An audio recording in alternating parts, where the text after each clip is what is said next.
Ito yung planters na idle sa ngayon. Dito tinamnan ko siya ng papaya. Ito na siya ngayon. Malaki na. At mayroon din naman existing malunggay dito. Ito. Itong puno nito ay napakataas na. Ang ginawa ko, pinaputol ko ng mga about 500 centimeter from the ground. At ganun din itong isa na malunggay. Ito. Dati mataas ito. Mas mataas pa sa bakod yung puno. Ayan. Ngayon, dahil sa walang use itong lugar neto, dati ito ay tinatamnan ng mga roses ng lola ko.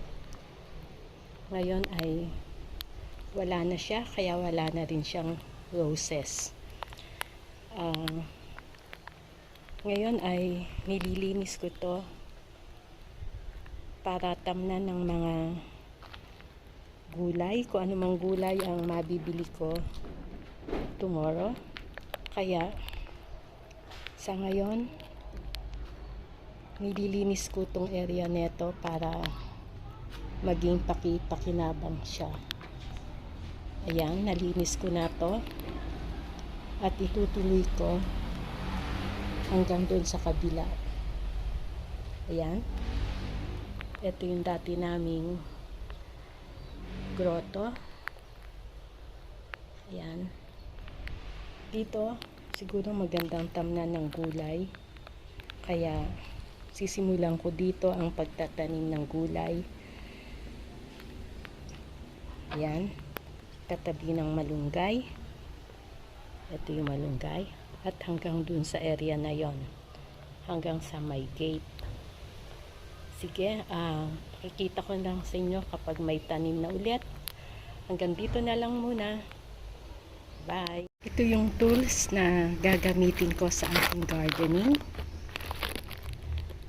Ngayon, pakikita ko sa inyo kung ano ang mga ito. Ayan. Ayan.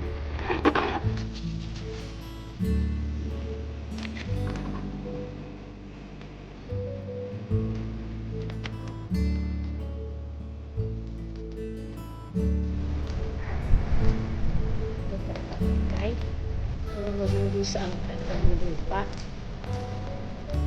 Tapos ito, nalagyan ko siya ng tinapsin. Bago ko siya tamnan, kailangan malinis siya. Kasi kumakain din siya ng mga nutrients para sa halaman. Kailangan tanggalin itong mga ito. Dapat maging malinis siya, walang stones. Maganda ang tubo ng halaman. Ayan. First time ko lang na magtatanim ng ganito.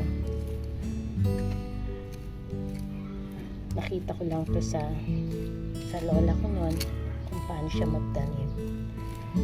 Kaya subukan ko nang sa gano'n naman maging maganda itong lugar nito na naging tambakan lang ng mga kung ano-ano.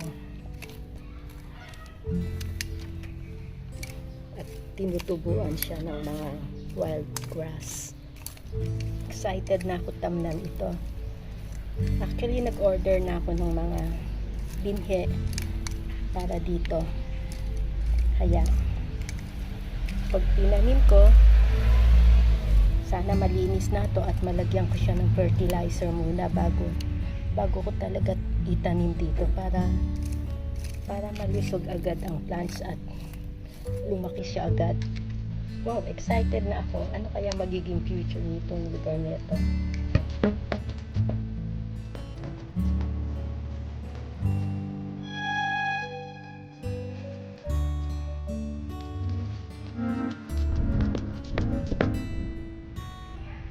Ito na yung punla na in-order ko.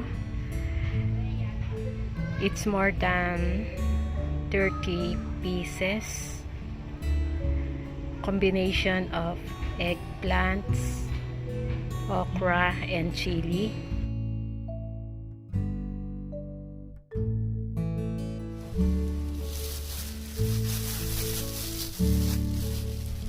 Hi, good morning! Nandito na ulit ako sa aking pagtatanim. Ito, umpisahan ko na. Kaya, samahan niyo ako. Mag-umpisa na ako magtanim itong aking mga bilhe.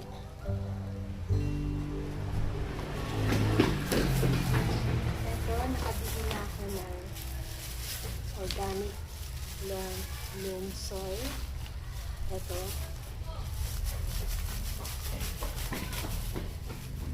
Ayun. At meron akong stick para support yung sa plants na itatanim ko.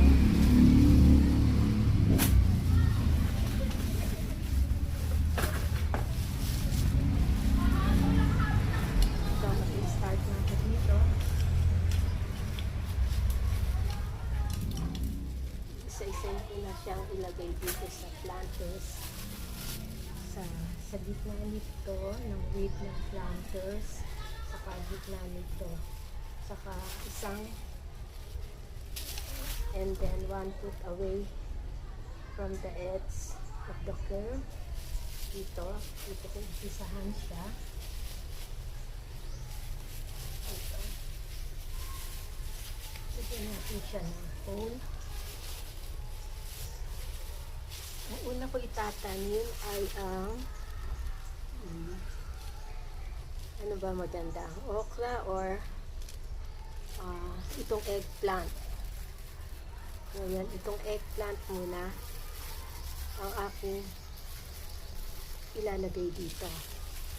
Ito. Malaki na siya. Dati ito ay 3 leaves lang. Ngayon ay 4 na. Pero mukhang nalalanta na yung isa. Ngayon, kailangan itong size nito, ibabaon ko sa lupa. Ganyan. Kaya hupayin natin ito ng magpipit.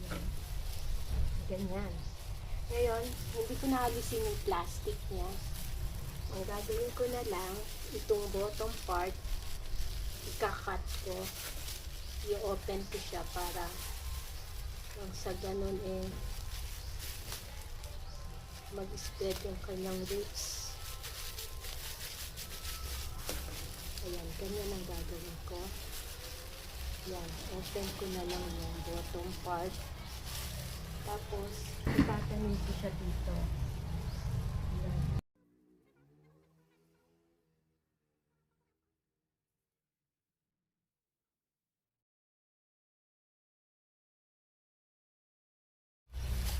Tapos, lalagyan ko siya ng stick. Sa ganun, ma-identify ko kung alin yung tanim ko. Sa susunod ulit, isang stick away. Ayan, isang stick away sa center din.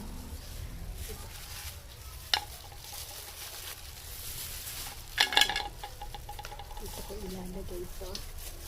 Pagkalisin ko naman ito.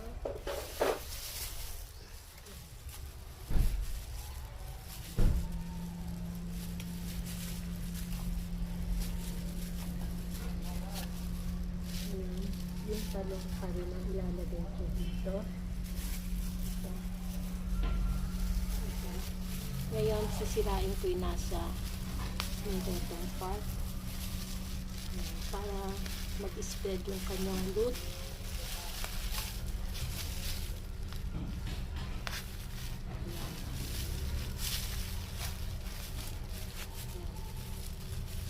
Pag lumaki na siya, kusa nang mawawala yung ano niya. Tapos, lalagay ko siya dito. Ayan, itatanim ko siya dito. Ito.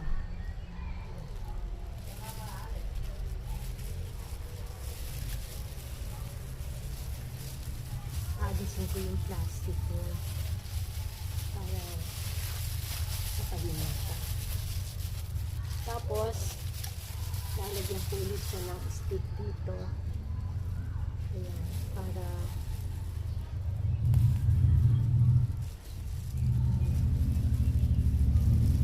pag lumaki na siya, papalitan ko na itong support niya. Hindi na siya stick.